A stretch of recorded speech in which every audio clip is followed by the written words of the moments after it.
Welcome to our afternoon session titled Leadership and Leveraging Climate Change Urgency in the 2016 Election. I'm your host today, Austin Rosenbaum, and I'm here to introduce Amory Lovins from Rocky Mountain Institute.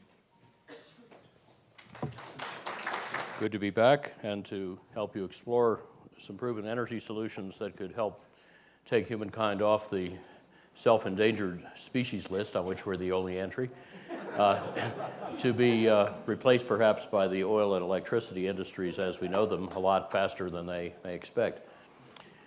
If America's total primary energy use had grown with the economy at the 1975 level of energy use per dollar of real GDP, we would have used this much energy, but instead we cut that by more than half. And meanwhile, the total renewable energy output doubled, and that's wonderful, but it had a cumulative impact 31 times less than the savings. The ratio of headlines was the opposite, because the energy we don't use is invisible. Now, no energy company foresaw this efficiency revolution, and none today fully realizes that the low-hanging fruit keeps growing back faster than we can pick it. And that's going into fast forward. For example, in lighting over decades, Thomas Edison's incandescent lamps got 10 times more efficient over 130 years. Other types slowly improved, but then came white LEDs, which each decade get 30 times more efficient, 20 times brighter, and 10 times cheaper. Lighting uses a seventh of the world's electricity, so LEDs, decimating the seventh of electricity that goes to lighting, are prying open a historic crack in electric utilities business model. Thomas Edison, you see, didn't sell kilowatt hours, he sold lighting services. He'd charge you a penny to run a lamp for an hour, because he knew as an inventor that when lamps got more efficient, he would be better off providing the service, and his costs would go down rather than selling the electricity and losing revenue. But they overruled him in 1892, and utilities have been making the same mistake ever since, selling the energy commodity rather than the service the customer wants or an infrastructure. And the oil and gas industries too grew up selling molecules, so that rather than hot showers and mobility and cold beer and stuff. So the energy, that is now catching up with them too, as customer efficiency cuts their revenues rather than their costs. Now, what else changes this fast? Well, LEDs turn electricity into light. Photovoltaics, PVs, turn light into electricity. And they've been getting cheaper so fast in the upper two blue curves from Germany and the US that meteorite strike has fatally disrupted electric utilities. The dashed lines are the cost of just the fuel fed into their power plants. And the lower aqua line is wind power, which is now getting so cheap that it often makes old coal, gas, and nuclear plants shut down as uneconomic to run. In fact, photovoltaics are now less capital intensive than Arctic oil, not even counting the ability to use electrons more efficiently than molecules. Now, General Eisenhower wisely advised us to make tough problems soluble not by chopping them into finer bite-sized pieces, but by expanding their boundaries to encompass everything the solution requires. And we find at RMI that all four energy-using sectors, mobility, buildings, industry, and electricity, save more energy faster together than separately. We also find all four kinds of innovation, not just technology, but also design, not just public policy, but also new business strategy, can combine to create deeply disruptive game changers while old industries are still putting on their boots. For example, if Thomas Edison on the right and his ex-employee Henry Ford on the left took a very long nap on one of their car camping holidays together, and then they woke up and saw their businesses today, they'd recognize almost everything except the electronics, because at their core, these giant industries, just like John D. Rockefeller's oil industry, have changed remarkably little. And yet today they face vast disruptions because we got 21st century technology and speed colliding head on with 20th and even 19th century institutions, rules, and cultures. So let me put a few words in Henry Ford's mouth. You can imagine him mischievously muttering to Edison about when electricity displaces automotive oil, those electric cars will add flexibility and distributed storage to the grid, thereby helping efficiency of renewables to displace giant power plants and the fossil fuels they burn, so society can more quickly save electricity and make it differently. And that's going on right now. The carbon fiber electrified cars I invented 25 years ago, we designed 16 years ago, got adopted and entered the market in 2013. In fact, I drove here today in this BMW i3 carbon fiber electric car, whose production is probably already profitable and whose carbon fiber is paid for by needing fewer batteries. An improved manufacturing process that we sold into the supply chain can now make a complex 2x2 meter carbon fiber part in 1 minute. And making all US autos that way would save 1.5 Saudis or half an OPEC at a cost below $18 a barrel, because the ultralighting is approximately free, paid for by a 2/3 smaller powertrain and by radically simpler automaking with 80% less investment. Another way to speed this up is feebates, rebates for efficient new autos paid for by fees on inefficient ones. They're now in 6 countries. The strongest one in Norway just gave plug-in cars a 33.5% market share. That is 50 times the US level without feebates. Also, by a couple of months ago, 15% of BMW's passenger car sales were plug-ins. I doubt that Bloomberg considered feebates or ultralights when forecasting that EVs will save 2 million barrels a day of world oil by 2023 to 25, depending on whether they grow at the current 60% a year rate or half that, and that they'll probably save 12 million barrels a day by 2040. Now, 12 million barrels a day is 6 times the imbalance that just cut the oil price 70%. It is 9 times ExxonMobil's highest EV forecast. I think they'll have a surprise. China, however, sold more EVs in 2015 than the world did in 2012. Germany and Holland are seriously considering, with Austria and Norway, making all new cars electric. India wants to make all cars electric by 2030. Things are starting to move. And then there's an even bigger shift in which autos are morphing from pigs, that is, personal internal combustion gasoline steel-dominated vehicles, to seals, that is, shareable electrified autonomous lightweight service vehicles. That's 2 changes in technology and 3 changes in business model, all simultaneously, all reinforcing each other's disruptions. Also, 2/3 of the remaining driving can be displaced by smarter urban design. And meanwhile, heavy trucks and airplanes can profitably become 3 to 5 times more efficient, all sped by the military efficiency revolution. Together, just on the heavy vehicles, nearly $1 trillion is going to shift from oil companies' top lines to customers' pockets. Part of that will go back to providers of electricity and of vehicle grid interfaces. So our team speeds these savings by institutional acupuncture, that is, where the business logic is congested and not flowing properly. We insert little needles in partners like Ford and Walmart and the Pentagon to get that, entrepreneurial juice flowing. And this long transition is already so well underway that even 6 or 7 years ago, some mainstream analysts were starting to see peak oil not in supply, but in demand. And sure enough, US gasoline demand peaked in 2007, European 2 years earlier. Like whale oil in the 1850s, oil is becoming uncompetitive even at low prices before it becomes unavailable even at high prices. And that's before personal mobility shifts from oil to electricity.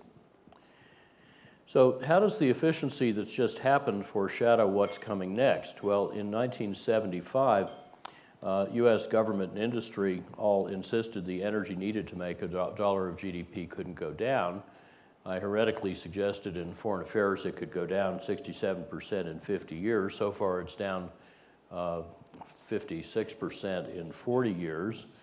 And yet just the innovations that have already happened in that period, we now see can save another threefold, or twice what I originally thought, at a third of the real cost.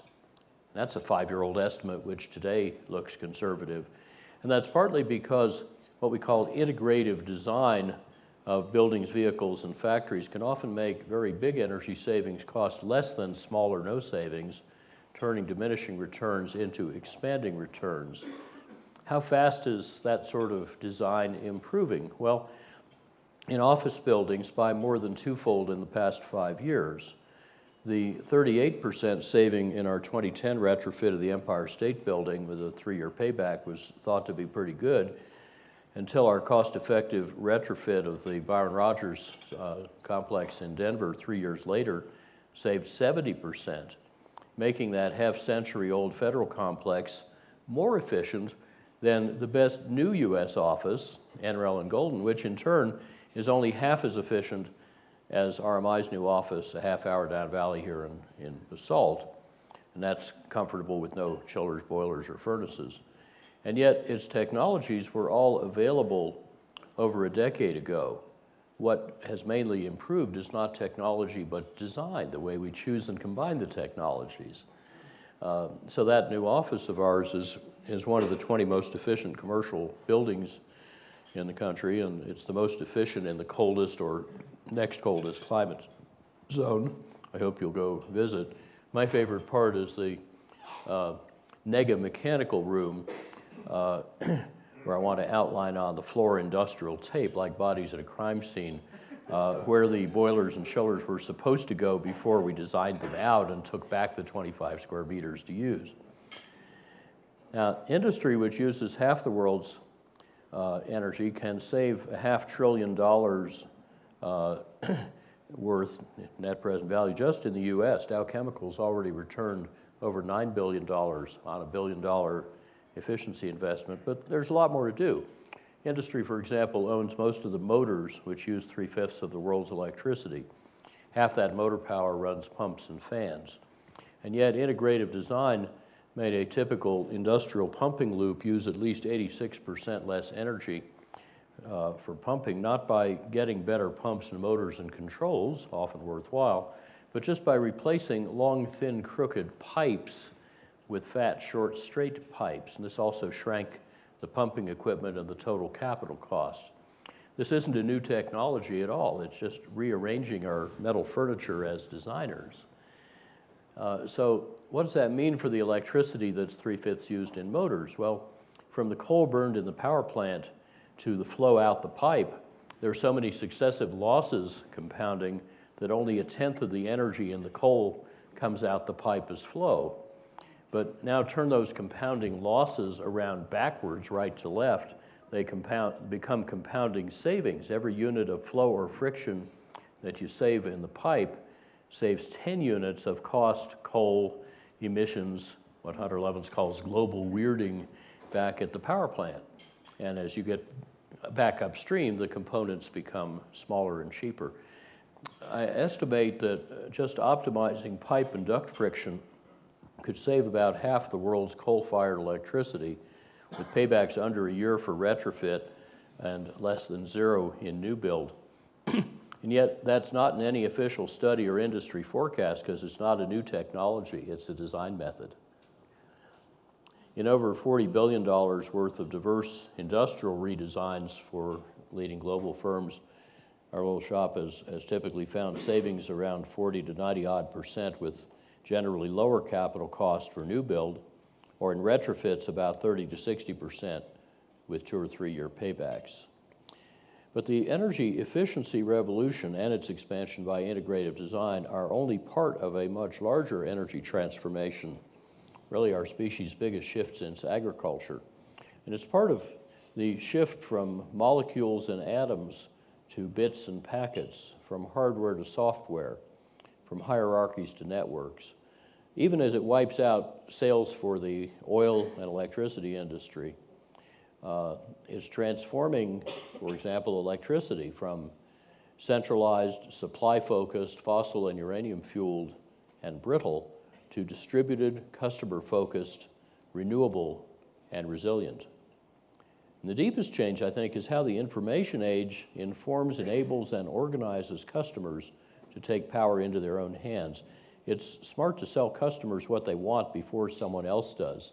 And customers are figuring out that they can buy fewer electrons, use them more productively and timely, produce their own, and even share them with others. For example, a German executive of a utility living in Holland is buying his renewable energy directly from other customers on this website. It's a peer-to-peer electricity swapping website called Van de Bron, literally from the source.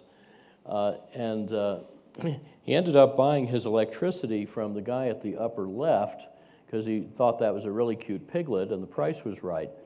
And then he got a long handwritten Christmas card from his electricity supplier. So what utility can hope to compete with that level of customer intimacy? Indeed, disruptors are now converging on the electricity industry from at least 8 directions. Efficient use is taking their sales, while renewables beat their supplies. Integrative design makes energy savings a lot bigger and cheaper, while customer preferences that drive market choices are shifting. Invisibly optimizing when electricity is used and time-shifting supply through storage intensify the competition from the distributed renewables. Also, new rules can reallocate risks and rewards, and some of the greatest changes come from new financing mechanisms and new business models.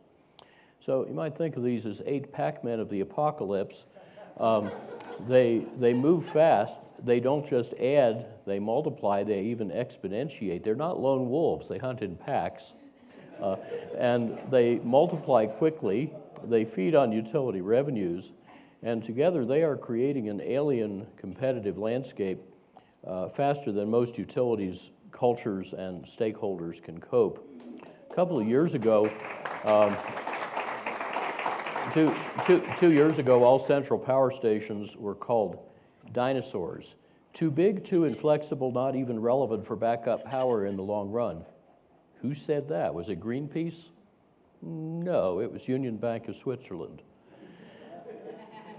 Both developed and developing countries are seeing electricity demand stall or even fall. It's fallen 5 of the last 8 years in this country as our economy grows.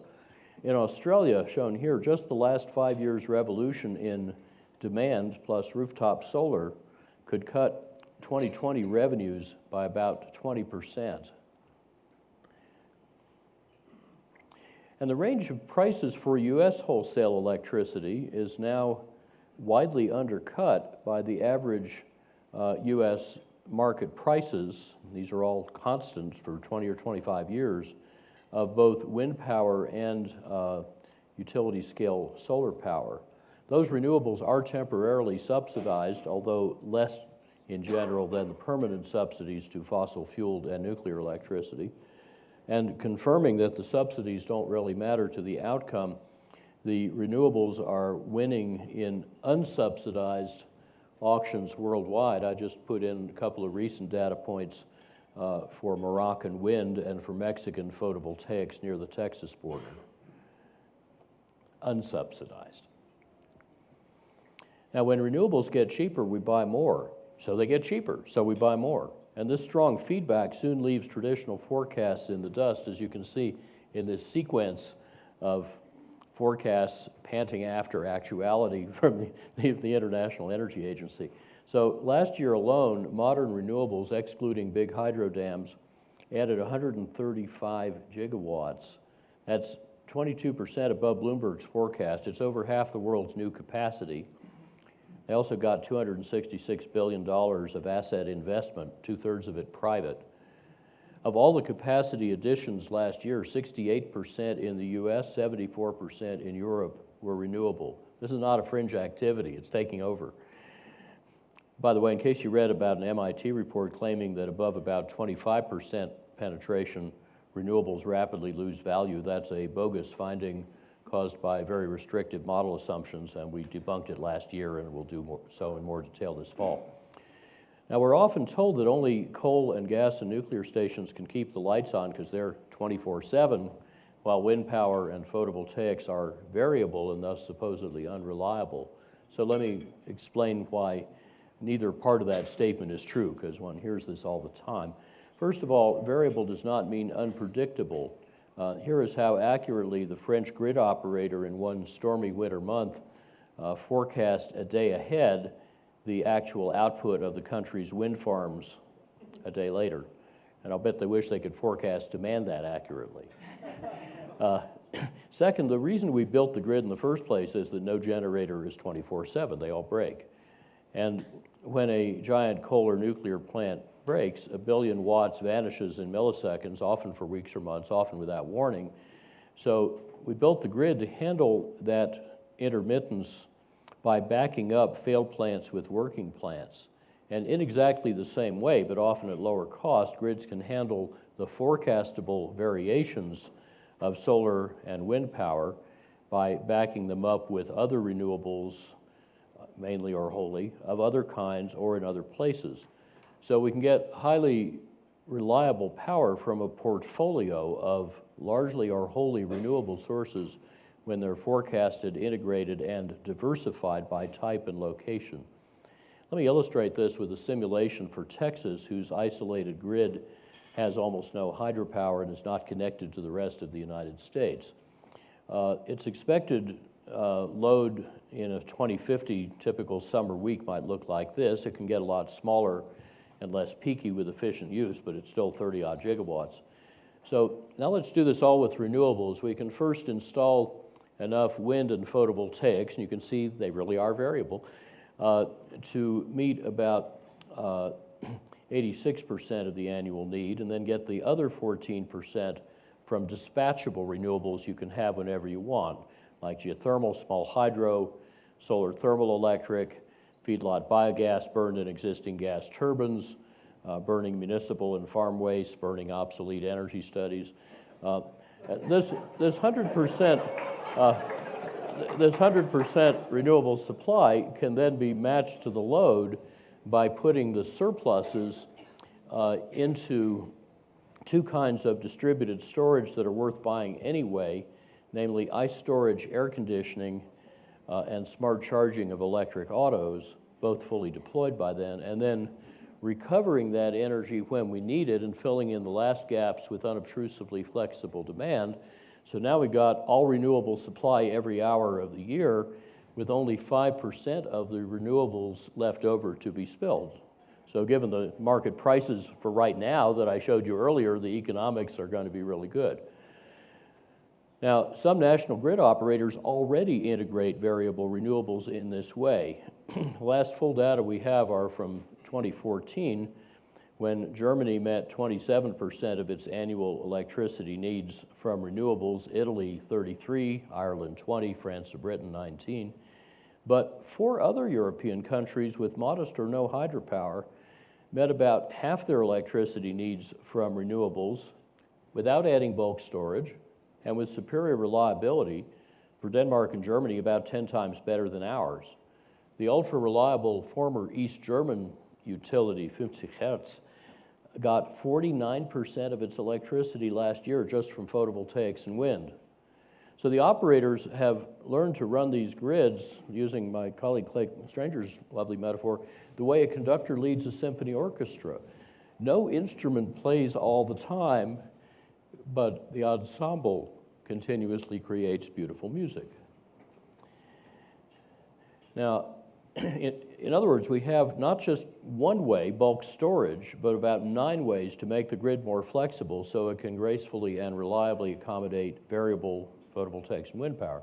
Here's a purely conceptual and schematic sketch of the supply curve, arranging these 9 options in order of increasing cost. And your actual costs will vary, but you can see why you would do bulk storage last, not first, so we needn't wait for a storage miracle. And those who think we need it and they wait for it will be out of business by the time we get it.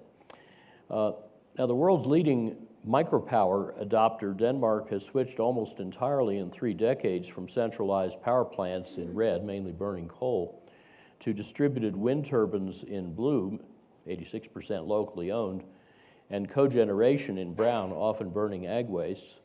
Denmark is planning to be all renewable for all uses by 2050 at essentially no extra cost, and they're a bit ahead of schedule. The same approach, by the way, enabled Cuba to reduce its serious blackout days from 224 days in 2005 to 0 in 2007. And then 2 years later, when 2 hurricanes in 2 years shredded the eastern grid, they still sustain vital services. Many countries are also finding the best renewable sources far away have about the same delivered cost as medium quality renewables nearby. So that plus low speed and taller wind turbines, which make wind power cost effective now in every one of the United States, often let more regional or local renewables displace supposedly necessary ones far away, plus long distance transmission projects. And many utilities are trying to fight solar competition with obstructive rules and punitive fees. I don't think that's very smart. Let me give an example. The main Hawaiian utility, HECO, first tried to forbid solar-powered houses from hooking up to the grid. They got overruled. So that then they proposed to confiscate any leftover solar production, not pay for it. A typical Hawaiian household uses appliances at various times of the 24-hour day, about half of them under the yellow curve while the rooftop solar is operating. So what would you expect the angry customers to do? Well, maybe they'll buy smart appliances which will scrunch 80 or 90% of their household loads conveniently into the solar hours, costing HECO nearly all its intended windfall and most of its ordinary revenue. So this anti-solar tariff, like 6 we've studied, all 6, is a well-aimed boomerang that will actually speed and expand solar adoption. Such smart controls are already worthwhile because in the past 40 years, while photovoltaics got 100 times cheaper, Moore's Law made microchips 10 million times cheaper. And then far easier than leaving the grid, customers can swap electricity with the grid, but use behind-the-meter storage to time shift power and save money. So in different parts of the United States for households and commercial loads, this just shows in the colored bars the growth of the fraction of electric needs that you can meet cheaper with solar on your roof and batteries behind your meter than continuing to buy from the utility. You notice most of the utility revenue goes away, about half of it goes away in the 2020s, and Tesla just moved that 3 years to the left. Also, those bigger customers are buying several gigawatts a year and rising rapidly worth of renewables. Over half of last year's wind power contracts were bought by big customers, not by utilities. And 85% of those are members of our Business Renewables Center or work with RMI's spinoff BlackBerry Energy, which helps corporates buy renewables. Now, last year I told you about a rigorous, detailed, but readable business book called Reinventing Fire, which you can also now get in Chinese. And it shows how to run the U.S. economy in 2050 using no oil, no coal, no nuclear energy, third less gas, with tripled efficiency, quintupled renewables, and that means renewables would be 3/4 of supply, and we showed how this could save $5 trillion, grow the economy 2.6-fold, strengthen national security, cut carbon emissions 82 to 86%, yet needing no new inventions and no act of Congress, but with smart state and other subnational policies led by business for profit. And these best buys are also the most effective solutions to big global problems that hazard every country's security and prosperity. And if you like any of these outcomes, you could support such a transition without having to like every outcome and without having to agree about which outcome is most important. So focusing on outcomes, not motives, is a good way to turn gridlock and conflict into a unifying solution to our common energy challenge. I'm pleased to report that in the first 5 years of this 40-year transition, the U.S. is approximately on track. just because the private sector smells the $5 trillion on the table. So what might this imply for China, the world's biggest coal burner, oil importer, sufferer from bad air? Well, China's National Development and Reform Commission, which does their strategic planning, got so intrigued by those U.S. findings that their best energy modelers undertook a similar analysis with help from their NDRC-sponsored Energy Foundation China, Lawrence Berkeley Lab, and RMI. We've now done a 2.5-year project together, 54 people, just finished, about to be published in both Chinese and English. It roadmaps the energy revolution that China's paramount leaders have called for. It details how to save $3.7 trillion, run a 6.9-fold bigger economy in 2050 on scarcely more energy than today, shift supply mainly off fossil fuels, emit 38% less carbon, burn 73% less coal, get 12 times more GDP from each ton of fossil carbon. And as intended, this roadmap informed the just approved 13th five-year plan for China. So to solve the energy problem in the world's two biggest economies and two biggest carbon emitters, and they plus similar results in Europe add up to over half the carbon emissions, we just needed to enlarge and integrate the energy problem. And the results may at first seem incredible, but as Marshall McLuhan said, only puny secrets need protection. Big discoveries, he said, are protected by public incredulity. But a troubling gap is opening between where global energy markets are headed and where many energy suppliers are still focusing their attention and investment. A lot of them focus hard, as you would expect, on the need for price to exceed cost, but many forget there's another part of the business imperative. Value has to exceed price.